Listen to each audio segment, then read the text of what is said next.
Hey everybody, this is Modern Refugee. There's a topic that comes up in prepper videos from time to time that I want to talk about to you guys and share some of my personal experiences. Now, this is going to be a talking video, so if that's not your thing, you can click off right now. Don't say that I didn't give you fair warning ahead of time. The topic is, is it too late to prep? Is it too late to prepare? Well, now in theory, the general consensus is it's not too late to prep. If you start today, you can still be better off if you start putting some stuff up, and you can start getting yourself in a little bit better position than what you were ahead of time. That's a general consensus, and I believe that to a certain extent. But on the flip side of that coin is you can't go out and buy a generator when the power's out and the storm is raging either.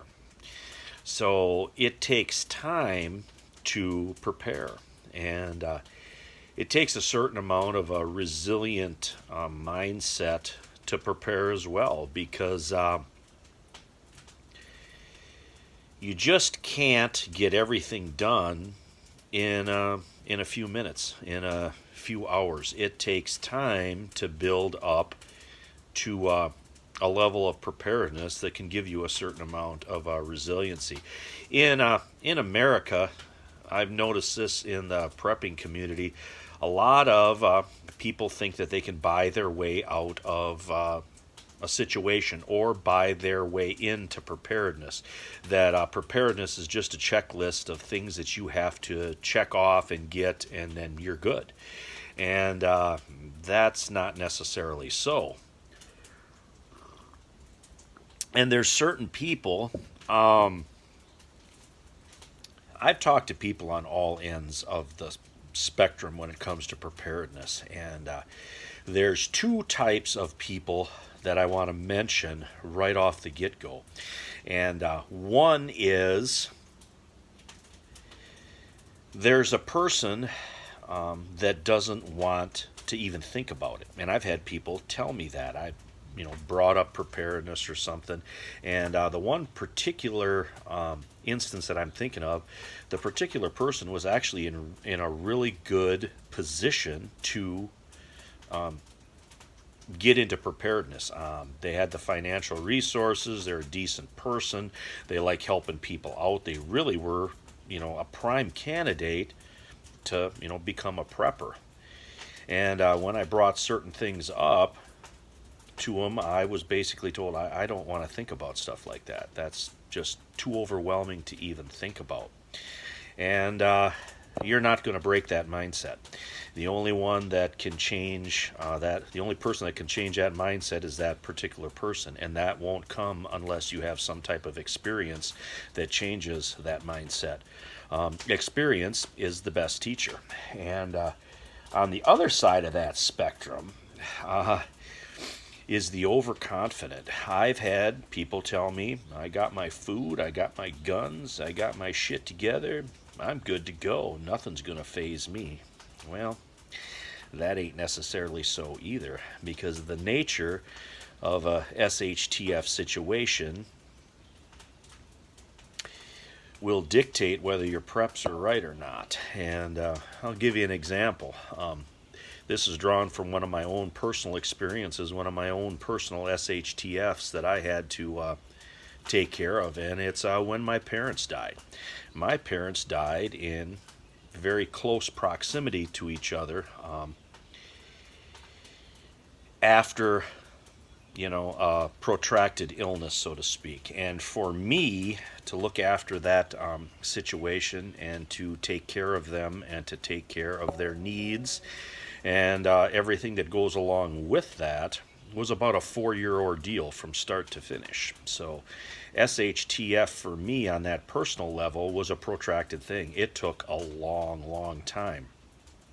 And while there were certain things that were in place during that ordeal for me to look after them in their final days, so to speak, there was maybe 30% of the things that needed to be in place that were actually in place. So I had about 30% to work with, and 70% was, made up on the fly. I had to adapt as I went, to see that things were taken care of and see that things were squared away. And it was one of those situations, and all the food, all the bullets, all the bug out bags in the world would have not helped me in that situation. In that particular situation, every bit of conventional prepper wisdom was right out the window. None of that stuff would have helped me. I had to figure it out. I had to figure it out under the stress of, taking care of other things and other responsibilities that I had to do at that time. Plus, I had to see to their needs, and I had to look after everything on both ends of the spectrum, both medically. I had to take care of them physically. I had to take care of things legally. It didn't get, it was, other than maybe somebody shooting at me day to day, that was about the most stressful thing that I think one single person could have endured for 4 years. And to this day, I still second guess myself, did I make the right decision at this particular point or that particular point? And, in hindsight, hindsight's 2020, and yeah, there could have been things that maybe would have made the situation a little bit better, but it was still a bad situation, and there was no way, really, that you're going to prep for that stuff. That's what makes it an SHTF, because you can't always prep for everything. Well, you can get a certain amount of things squared away ahead of time for a certain amount of situations. You're not ever going to get 100% of situations squared away, for everything. And, that was my experience, so you're not going to be able to always, there's going to become a time when you can't prep anymore. And, ask all those people in the Ukraine that are trying to get out of there. How do you, if you would have said to those people 6 months ago, hey, you know what, your country's going to be invaded, and what's your plan to handle that or take care of that? I'll almost guarantee you 99% of them probably could have even fathomed that would have taken place. And that's SHTF in a nutshell right there. Something happens that's so far out of the realm of your thinking. How do you deal with that? How do you wrap your hand around that? Those people that are trying to get out of there are making stuff up as they go, are adapting on the fly to better themselves in that situation and get themselves to a better point. And that's just the way things are. So, well, in theory, you can start prepping today for the basic stuff, have some extra food and water on hand, have a way to generate your electricity, have a way to stay warm. But always keep that in the back of your mind, if your furnace dies in the middle of the night and you got to fire up your little propane heater to keep warm, you're not going to be able to go in the middle of the night and get propane for that. You're going to have that, staged and ready to go.